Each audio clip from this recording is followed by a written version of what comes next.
जय हिंद। नमस्कार साथियों, कैसे हैं आप सभी लोग। उम्मीद करते हैं कि आप सभी लोग अच्छे होंगे और आप सभी लोग की तैयारी जो है साथियों बिल्कुल ही अच्छी तरीके से चल रही होगी। तो साथियों, आज की इस क्लास में हम सभी लोग जो है UP triple SC PAT exam 2026 के लिए टॉप ऐसे इंपोर्टेड और चुनिंदे प्रश्नों को देखेंगे जो कि साथियों आपके यूपी ट्रिपल एससी पैट के एग्जाम के लिए काफी इंपोर्टेंट है। तो आप जो इस क्लास को बिल्कुल अच्छी तरीके से लास्ट तक देखिएगा। और साथियों, हमने आपके लिए जो है यूपी ट्रिपल एससी पैट के एग्जाम के लिए जो है यहाँ पे टॉप 10 से यहाँ पे जो है एक्सपेक्टेड मॉडल पेपर तैयार किए हैं जो आपके इस बार के पेपर के लिए इंपोर्टेंट है। तो यदि आप लोग इस पेपर को अटेंड करना चाहते हैं तो एक बार आप लोग कमेंट कर दीजिएगा कि बिल्कुल आप लोग को ये क्लास जो इस चैनल के माध्यम से आपको डेली दिया जा सके। तो एक बार आप लोग कमेंट करके जरूर बताइए कि क्या आप लोग को ये क्लास चाहिए या नहीं।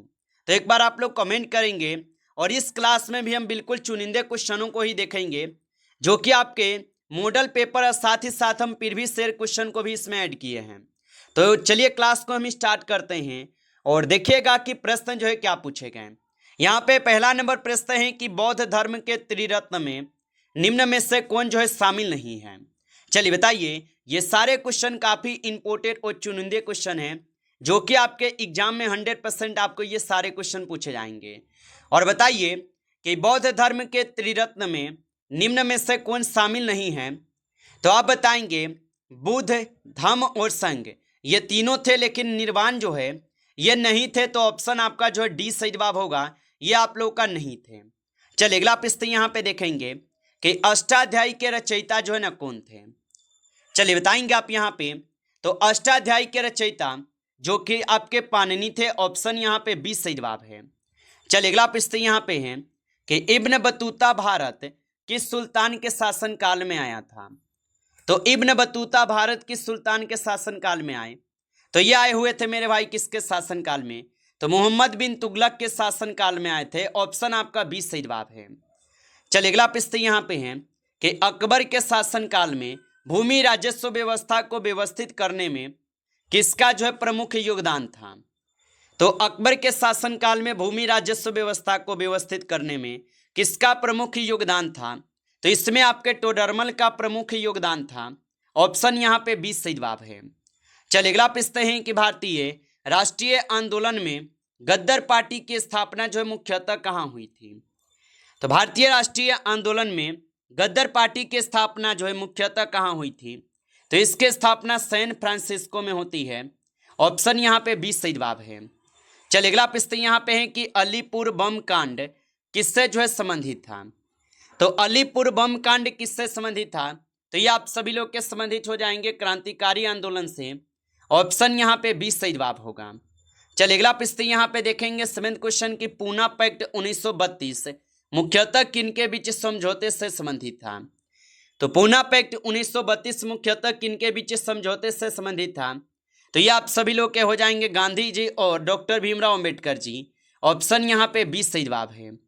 चलिए अगला प्रश्न यहाँ पे है, क्वेश्चन है कि भारतीय राष्ट्रीय आंदोलन में लाल बाल पाल में पाल जो है ना ये कौन थे। तो भारतीय राष्ट्रीय आंदोलन में लाल बाल पाल में पाल कौन थे। तो इसमें पाल थे बिपिन चंद्र पाल, ऑप्शन ए यहाँ पे सही जवाब होगा। चलिए अगला प्रश्न यहाँ पे देखेंगे कि पश्चिमी घाट और पूर्वी घाट का मिलन किस पहाड़ी क्षेत्र के निकट जो है माना जाता है। तो ये आप सभी लोग के नीलगिरी के निकट माने जाते हैं, ऑप्शन यहाँ पे ए जो है सही जवाब होगा नीलगिरी। चलिए अगला प्रश्न यहाँ पे देखेंगे कि लोकटक झील के विशिष्ट तैरती हुई वनस्पति द्वीप संरचनाओं को क्या कहा जाता है। तो इन्हें कहा जाता है आप सभी लोग के क्या, तो फुमदी कहे जाते हैं, ऑप्शन यहाँ पे आप लोग का 20 सही जवाब है, फुमदी बोलते हैं। चलिए अगला प्रश्न यहाँ पे देखेंगे कि भारत में कपास की खेती के लिए काली मिट्टी के अतिरिक्त कौन सी विशेषता उपयोगी है। तो भारत में कपास की खेती के लिए काली मिट्टी के अतिरिक्त कौन सी विशेषता यहाँ पे उपयोगी है। तो यहाँ पे आप सभी लोग का जो है नमी धारण करने की क्षमता होगा, ऑप्शन यहाँ पे 20 सही जवाब है। चलिए अगला प्रश्न है कि चिल्का झील किस प्रकार की झील का प्रमुख उदाहरण है। तो चिल्का झील जो है यह किस प्रकार की झील का प्रमुख उदाहरण है। तो ये आप सभी लोग के लैगून झील होगा। ऑप्शन यहाँ पे आप लोग का 20 सही जवाब है लैगून झील। चलिए अगला पूछते हैं कि लाफर वक्र मुख्यतः जो ये किस संबंध को दर्शाता है। तो लाफर वक्र मुख्यतः किस संबंध को दर्शाते हैं। तो ये दर्शाते हैं आप सभी लोग के कर दर और कर राजस्व को। ऑप्शन यहाँ पे जो है 20 सही जवाब है, याद रखेंगे। चलिए अगला प्रश्न यहाँ पे दिए गए क्वेश्चन है आपसे कि भारत में वस्तु एवं सेवा कर जीएसटी किस प्रकार का कर है। तो भारत में वस्तु एवं सेवा कर किस प्रकार का कर है। तो ये आप सभी लोग का अप्रत्यक्ष कर होगा। ऑप्शन यहाँ पे 20 सही जवाब है, अप्रत्यक्ष कर है। चलिए अगला पूछते हैं कि भारतीय संविधान में समान नागरिक संहिता का उल्लेख किस अनुच्छेद में है। तो भारतीय संविधान में समान नागरिक संहिता का उल्लेख किस अनुच्छेद में है। तो ये आप सभी लोग के अनुच्छेद किस में है। तो अनुच्छेद 44 में हो जाएगा। ऑप्शन आपका 20 सही जवाब है। चलिए अगला पूछते हैं कि भारतीय संविधान में सहकारी समितियों से संबंधित प्रावधान किस संविधान संशोधन से विशेष रूप से जुड़े हैं। तो भारतीय संविधान में सहकारी समितियों से संबंधित प्रावधान किस संविधान संशोधन से विशेष रूप से जुड़े हैं। तो ये जुड़े हुए हैं आपके किससे। तो ये 97वें संविधान संशोधन से जुड़े हैं। चलिए अगला प्रश्न यहाँ पे देखेंगे 80 नंबर। किसी राज्य में विधान परिषद की स्थापना या समाप्ति के लिए अंतिम संवैधानिक शक्ति किसके पास है। तो ये शक्ति किसके पास हो जाएगा। तो ये आपके संसद के पास है। ऑप्शन सी सही जवाब है। चलिए अगला पूछते हैं कि भारत के महान्यवादी की नियुक्ति जो है ना ये कौन करता है। चलिए बताइए। और आप अभी तक इस क्लास को लाइक नहीं किए हैं तो इस क्लास को एक बार आप लाइक कर लीजिएगा। नए हैं आप इस चैनल पे तो चैनल को भी सब्सक्राइब करके ऑल नोटिफिकेशन को ऑल पे दबा के जुड़ जाइए, जिससे कि जब भी कोई नई क्लास हो सबसे पहले क्लास का नोटिफिकेशन आपके पास पहुंच सके। तो चैनल को सब्सक्राइब कर लीजिएगा। और बताइए कि भारत के महान्यवादी की नियुक्ति कौन करता है। तो इसकी नियुक्ति कौन करते हैं। तो इसकी नियुक्ति आपके राष्ट्रपति करते हैं। ऑप्शन यहाँ पे 20 सही जवाब है, राष्ट्रपति। चलिए अगला प्रश्न यहाँ पे दिए गए क्वेश्चन है कि लोकपाल संस्था का प्रमुख उद्देश्य किससे संबंधित है। तो लोकपाल संस्था का जो संबंध है ये भ्रष्टाचार संबंधित शिकायतों की जांच से है। ऑप्शन 20 सही जवाब है। चलिए अगला प्रश्न यहाँ पे दिए गए मानुष शरीर में पीत का निर्माण जो है मुख्यतः कहाँ होता है। तो मानुष शरीर में पीत का निर्माण जो है मुख्यतः होते हैं आपके यकृत में। ऑप्शन यहाँ पे आपका 20 सही जवाब है, यकृत में होगा। चलिए अगला प्रश्न है कि पौधों में वाष्प उत्सर्जन मुख्यतः जो ये किस संरचना के माध्यम से होता है। तो पौधों में वाष्प उत्सर्जन मुख्यतः किस संरचना के माध्यम से होता है। तो ये आप सभी लोग के रंध्र से होते हैं। ऑप्शन यहाँ पे 20 सही जवाब है, रंध्र से। चलिए अगला पूछते हैं कि ओम किस भौतिक राशि की एसआई इकाई है। तो ओम किस भौतिक राशि की एसआई इकाई है। तो ये आप सभी लोग के हो जाएंगे किससे। तो यहाँ पे सही जवाब ऑप्शन बी है, विद्युत प्रतिरोध के होगा। ऑप्शन यहाँ पे 20 सही जवाब है, विद्युत प्रतिरोध के होगा। चलिए अगला पूछते हैं कि यदि किसी विद्युत परिपथ में प्रतिरोध बढ़ा दिया जाए और विभवांतर स्थिर रहे तो धारा क्या होगी। तो आप बताएंगे धारा जो ये घटेगी। ऑप्शन यहाँ पे 20 सही जवाब है, घटेगी। चलिए अगला प्रश्न यहाँ पे देखेंगे कि अग्नि का पर्यायवाची निम्न में से कौन सा है। तो अग्नि का पर्यायवाची निम्न में से कौन है। तो अग्नि का पर्यायवाची यहाँ पे आपके अनल होता है। ऑप्शन ए सही जवाब है, अनल होगा। चलिए अगला पूछते हैं कि जो उपकार को न माने उसके लिए उपयुक्त एक शब्द है। तो याद रखेंगे कि जो उपकार को न माने उनके लिए उपयुक्त एक शब्द जो है कृतघ्न होते हैं। ऑप्शन यहाँ पे 20 सही जवाब है। चलिए अगला प्रश्न यहाँ पे देखेंगे कि महेश शब्द में कौन सी संधि है। तो महेश शब्द में जो है गुण संधि हो जाएगा। ऑप्शन ए सही जवाब है, गुण संधि होगा। चलिए अगला प्रश्न है कि राजपुत्र किस समास का उदाहरण है। तो राजपुत्र जो ये आप सभी लोग के तत्पुरुष समास का उदाहरण है।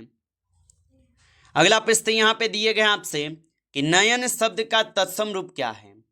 तो याद रखेंगे कि नयन शब्द का तत्सम रूप होता है नय जोड़ यहाँ पे अन, यानी नयन का नयन, नयन जो है यहाँ पे नयन। ऑप्शन यहाँ पे 20 सही जवाब है, नयन ही सही होगा। चलिए अगला पूछते हैं कि चंद्रमा का उपयुक्त पर्यायवाची कौन सा है। तो चंद्रमा का उपयुक्त पर्यायवाची जो है शशि हो जाएगा। ऑप्शन यहाँ पे 20 सही जवाब है, शशि होगा। चलिए अगला प्रश्न यहाँ पे देखेंगे कि अजंता की गुफाएं मुख्यतः किसके लिए जो प्रसिद्ध है। तो अजंता की गुफाएं मुख्यतः किसके लिए प्रसिद्ध होगा। तो यहाँ पे आप सही जवाब ऑप्शन जो है बी लगा देंगे, बौद्ध चित्रकला एवं मूर्तिकला। ऑप्शन आपका बी सही जवाब है। चलिए अगला पूछते हैं कि एलोरा की गुफाओं में कैलाश मंदिर का निर्माण किस शासक से संबंधित जो है माना जाता है? तो ये माने जाते हैं आपके कृष्ण प्रथम से। ऑप्शन ए सही जवाब है, कृष्ण प्रथम होगा। चलिए अगला पूछते हैं कि मार्ले मिंटो सुधार एक महत्वपूर्ण परिणाम क्या था? तो मार्ले मिंटो सुधार का एक महत्वपूर्ण परिणाम क्या था? तो यहाँ पे आप सही जवाब ऑप्शन बी लगा देंगे, पृथक निर्वाचक मंडल की व्यवस्था होगा। ऑप्शन यहाँ पे बी सही जवाब है। चलिए अगला प्रश्न यहाँ पे दिए गए कि क्रिप्स मिशन भारत में किस वर्ष आया था? तो क्रिप्स मिशन भारत में किस वर्ष आए थे? तो ये आए हुए थे कब? तो ये आपके 1942 में आए थे। ऑप्शन सी सही जवाब है। चलिए अगला पूछते हैं कि भारत में काजीरंगा राष्ट्रीय उद्यान किस राज्य में स्थित है? तो भारत में काजीरंगा राष्ट्रीय उद्यान किस राज्य में स्थित है? तो ये आप सभी लोग के असम में स्थित होगा। ऑप्शन यहाँ पे बी सही जवाब है। चलिए अगला पूछते हैं कि नर्मदा बचाओ आंदोलन मुख्यतः किन मुद्दों से संबंधित है? तो नर्मदा बचाओ आंदोलन मुख्यतः किस मुद्दों से संबंधित रहा है? तो ये आप सभी लोग के बड़े पौधों से विस्थापन एवं पर्यावरणीय प्रभाव से होगा। ऑप्शन यहाँ पे बी सही जवाब है। अगला प्रश्न है कि यदि किसी अर्थव्यवस्था में वास्तविक उत्पादन बढ़ता है लेकिन कीमत भी बढ़ती है तो केवल नाम मात्र जीडीपी के आधार पर निष्कर्ष निकालना जो है कि वो भ्रामक हो सकता है। तो आप बताएंगे ये हो सकते हैं किस लिए? तो उसमें कीमतों के प्रभाव को अलग नहीं किया जा सकता जिसके कारण भ्रामक हो सकते हैं। चलिए अगला प्रश्न है कि संविधान की प्रस्तावना में समाजवादी और पंथ निरपेक्ष शब्द किस संशोधन से जोड़े गए हैं? तो संविधान की प्रस्तावना में समाजवादी और पंथ निरपेक्ष शब्द किस संशोधन द्वारा जोड़े गए हैं? तो ये जोड़े गए हैं आप सभी लोग के 42वें संविधान संशोधन के द्वारा। ऑप्शन बी सही जवाब है। चलिए अगला प्रश्न यहाँ पे देखेंगे, क्वेश्चन है आपसे कि न्यायिक पुनरावलोकन का मूल आशय जो है क्या रहा है? तो न्याय पुनरावलोकन का मूल आशय क्या रहा है? तो ये रहे हैं आपके न्यायालय द्वारा कानूनों की संवैधानिक की जांच। ऑप्शन ए यहाँ पे सही जवाब है। चलिए अगला प्रश्न यहाँ पे देखेंगे आप, मानव रक्त में एंटीबॉडी का निर्माण मुख्यतः किस प्रकार की जो है कोशिकाओं से संबंधित है? तो ये संबंधित हो जाएंगे किससे? तो बी लिम्फोसाइट से हो जाएगा। ऑप्शन यहाँ पे आपका बी सही जवाब होगा, याद रखेंगे। नमस्कार साथियों, इस क्लास में जो है टॉप आपके 40 क्वेश्चन थे जो काफ़ी इंपॉर्टेंट क्वेश्चन थे। साथियों यदि आपको ये क्लास अच्छा लगा हो तो क्लास को लाइक कर लेंगे। नए जुड़े हैं आप इस चैनल पे तो चैनल को सब्सक्राइब करके ऑल नोटिफिकेशन को ऑल पे दबा के जुड़ जाइए, जिससे कि जब भी कोई नई क्लास हो सबसे पहले क्लास का नोटिफिकेशन आपके पास पहुंच सके। तो चैनल को सब्सक्राइब कर लीजिएगा। चलिए फिर मिलते हैं आपसे नेक्स्ट टॉपिक के साथ नेक्स्ट क्लास में। तब तक के लिए जय हिंद, जय भारत।